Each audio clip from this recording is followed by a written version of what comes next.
2 മണിയായപ്പോഴേ വോട്ടെണ്ണാൻ തുടങ്ങിയായിരുന്നു. പക്ഷേ കഴിഞ്ഞ വർഷത്തെ പോലെ ലീഡോ ഒന്നും അറിയാൻ ഒരു വഴിയില്ലായിരുന്നു. കാൻഡിഡേറ്റ്സിനെ വരെ വെളിയിൽ ഇറക്കിയിട്ടായിരുന്നു വോട്ടെണ്ണാൻ തുടങ്ങിയത്.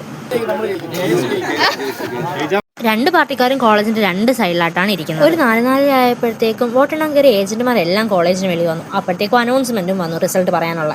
റിസൾട്ട് പ്രഖ്യാപനമാണ്. Arts club secretary Aishwarya S L, ചെയർപേഴ്സണായി തെരഞ്ഞെടുക്കപ്പെട്ടത് സാമുവൽ എസ്.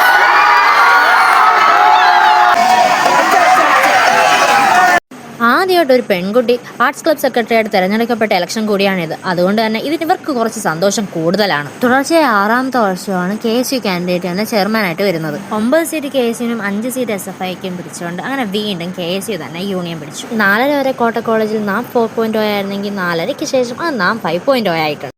ഇതാണ് ഹാഷിമിക്ക. ഇക്കയിലാണെങ്കിൽ ഒരു പക്ഷേ കോട്ട കോളേജിൽ KSU കാരേ ഉണ്ടാകില്ല എന്ന് ചിലപ്പോഴൊക്കെ തോന്നിപ്പോറുണ്ട്. എല്ലാത്തിനും നെടുന്തൂടായി നിൽക്കുന്ന ഒരാളാണ് ഇക്ക.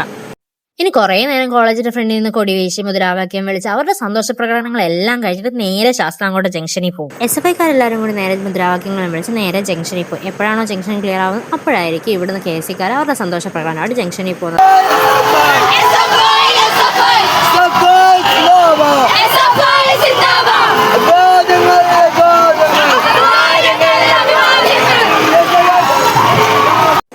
ഏത് ടീം ജംഗ്ഷനിലോട്ട് പോയാലും കൂടെ പോലീസും പോകും. കാരണം ഒരു സംഘർഷാവസ്ഥ ഉണ്ടാവാതിരിക്കാൻ അവർ വളരെ ശ്രദ്ധിച്ച് തന്നെയാണ് നിൽക്കുന്നത്. ഇവരെല്ലാം ജംഗ്ഷനിൽ എത്തുന്ന സമയം കൊണ്ട് ഇവിടെ സന്തോഷ പ്രകടനങ്ങളും ഫോട്ടോ എടുപ്പും കൊടി വീശലും എല്ലാം നടത്തും. എല്ലാം കഴിഞ്ഞ് നേരെ ജംഗ്ഷനിലോട്ട് പോകാൻ സമയമാകുമ്പോഴത്തേക്കും സന്ധ്യയാവും. ഇരുട്ടുന്നതിന് മുമ്പ് ഇവരെ എല്ലാവരും വീടുകളിൽ വിടണമെന്ന് പോലീസ് നല്ല ആഗ്രഹമുണ്ട്. പക്ഷേ ഇവിടുത്തെ സന്തോഷ പ്രകടനം കഴിഞ്ഞാൽ എല്ലാവരും അങ്ങ് എത്തണ്ടേ.